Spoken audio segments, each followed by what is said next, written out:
Hello बच्चों, उम्मीद है नीट की जबरदस्त तैयारी कर रहे होंगे। अंतिम 2 महीने का वक्त बता है तो लगे होंगे। लेकिन अभी एक बड़ा कांड हो गया है जिसको मैं आपको अवगत करा देता हूं, जिसकी जानकारी देता हूं और आपको तरीका भी बताऊंगा कि फिजिक्स में किस तरह आप हैंडल करिए इस समय। क्योंकि बायो का अधिकतर बच्चा न्यूमेरिकल से घबराता है और उस घबराहट पे वो फिजिक्स पढ़ता ही नहीं, मजबूरी में अंतिम 2 महीने में फिजिक्स की तरफ आता है। और फिजिक्स का ऐसी तासीर है, ऐसी इंट्रिंसिक क्वालिटी है, प्रॉपर्टी है कि जब अंतिम दौर में फिजिक्स पढ़ते हैं तो समझ में आनी भी होगी तो भी मुश्किल से आती है या नहीं आती है।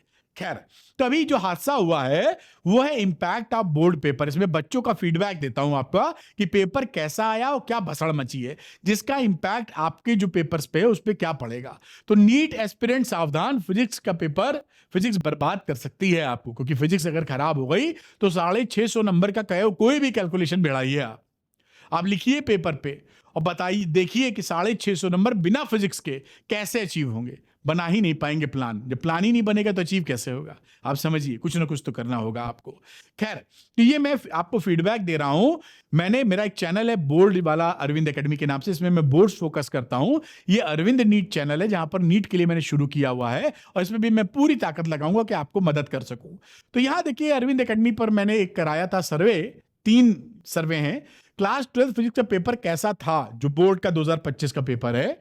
तो 1,22,000 बच्चे, बहुत बड़ी फिगर है बोर्ड के हिसाब से। सीबीएसई में करीबन जैसा अंदाजा है 8 लाख बच्चे कुल हैं।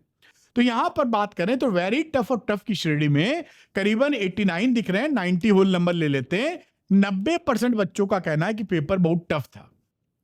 3% कह रहे हैं इजी था। तो पेपर इस बार आ गया काफी टफ। अब ये मन में उठता है कि ऐसा हो सकता है कि भाई 3 सेट मोटे मोटे मान के चले तो कोई एक सेट टफ आ गया होगा, बाकी शायद ना आए हो। बच्चे घबरा गए। तो मैंने उसको देखते हुए दूसरा पोल एक कराया कि तुम्हारे हिसाब से फिजिक्स का कौन सा सेट सबसे डिफिकल्ट था। तो यहां पे सरप्राइजिंग डाटा मिला। तो ये भी करीबन 58,000 बच्चों का फीडबैक है। ये सारे लॉजिकल डाटा हैं।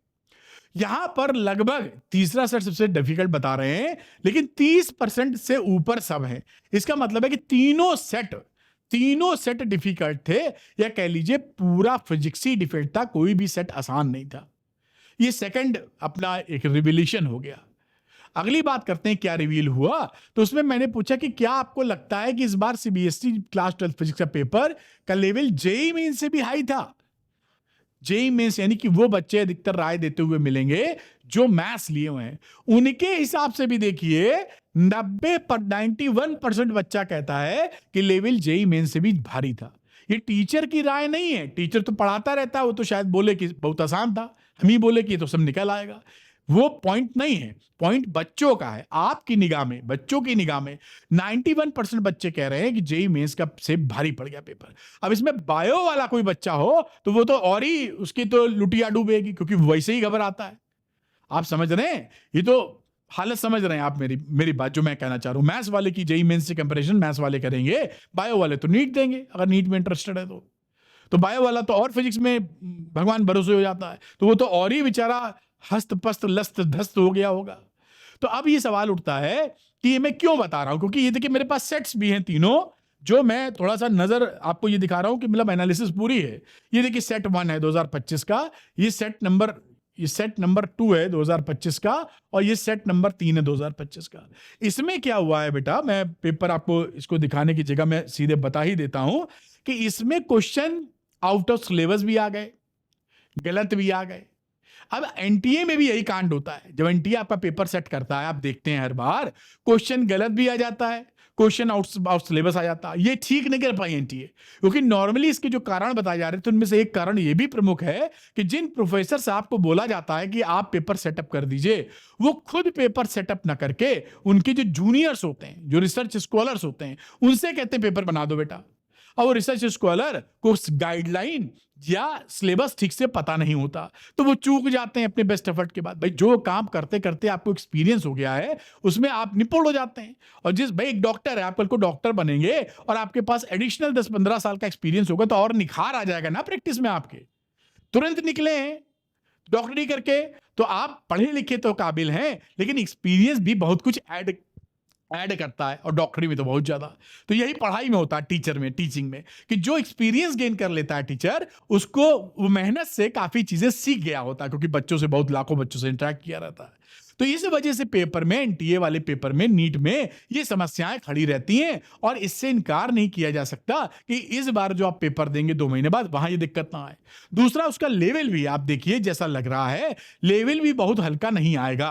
तो मेंटली प्रिपेयर रहिए। आप तो जान ही रहे 45 क्वेश्चन आएंगे, 45 करने हैं, मतलब मैं फिजिक्स की बात कर रहा हूं, वही 180 क्वेश्चन 180 करने हैं।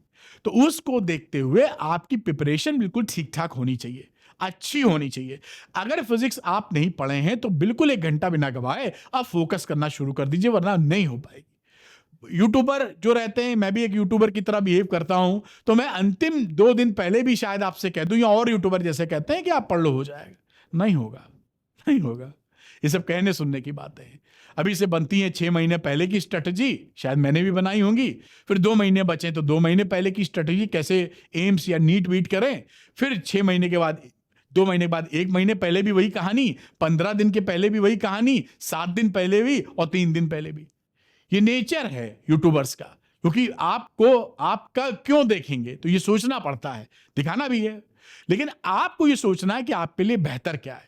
बहुत सारे ऐसे आपको मिलेंगे यूट्यूबर जो नए नए डॉक्टर बने, जिनका खुद पता नहीं कितने अटेम्प्ट में सिलेक्शन हुआ, या वो एम्स में भी है तो नई मैच्योरिटी, एक डिफरेंट लेवल पे, अभी तो उनको, अभी तो पढ़ ही रहे हैं, अभी तो दुनिया, उन्होंने लाइफ जी ही नहीं है। तो वो आपको कुछ भी बता देते हैं, आप मान लेते हैं। आप नहीं मानिएगा, आप सुनिए बात, लेकिन अपना फॉर्मूला सेटअप कीजिए, आप के हिसाब से आप क्या बेहतर कर सकते हैं। और पढ़ाई, अगर आप वाकई डॉक्टर बनना चाहते हैं तो आप पढ़ाई को जोर लगाकर करिए।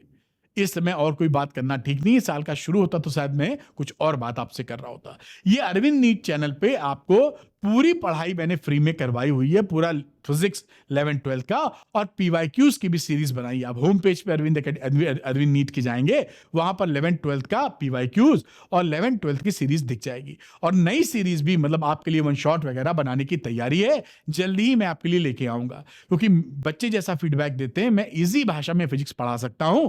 तो आपको जो डिफिकल्टी लगती है, क्योंकि आपका दिक्कत ही है बायो ग्रुप में, आप जैसा फील करते हैं कि फिजिक्स बड़ी टफ है, एक्चुअली ऐसा नहीं है ना। क्यों टफ है? क्योंकि वो आप भटक गए, आपको ऐसे टीचर मिले कि भसड़ मचा दी गई आपके साथ।